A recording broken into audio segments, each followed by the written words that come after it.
താമരശ്ശേരി ചുരം എട്ടാം വളവിൽ ലോറി അപകടം. നിയന്ത്രണം വിട്ട ലോറി സംരക്ഷണ ഭിത്തിയിൽ ഇടിച്ചു. അപകടത്തിൽ ആർക്കും പരിക്കില്ല. വാഹനങ്ങൾ കുടുങ്ങിയതിനെ തുടർന്ന് ചുരത്തിൽ ഗതാഗത കുരുക്ക് രൂക്ഷമാണ് എന്നറിയുന്നു. അനീഷ് ദേവസ്യാണ് കോഴിക്കോട് നിന്നതിന്റെ കൂടുതൽ വിവരങ്ങളുമായി ചേരുന്നത്. അനീഷ്, നിലവിൽ ഈ ഗതാഗത കുരുക്കിന് എന്തെങ്കിലും മാറ്റം ഉണ്ടായിട്ടുണ്ടോ അവിടെ?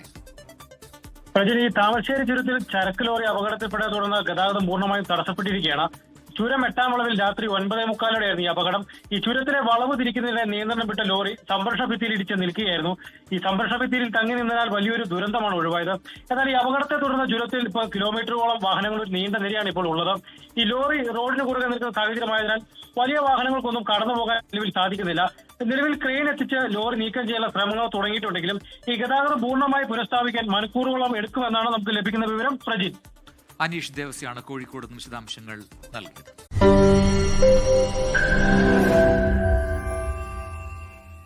ലോകത്തെവിടെയായാലും ഏത് സമയത്തും 24 വാർത്തകളും ഓഗ്മെന്റഡ് റിയാലിറ്റി പാക്കേജുകളും എക്സ്പ്ലെയിനറുകളും വിശദമായി കാണാൻ ഞങ്ങളുടെ യൂട്യൂബ് ചാനൽ നിങ്ങൾക്ക് സബ്സ്ക്രൈബ് ചെയ്യാം.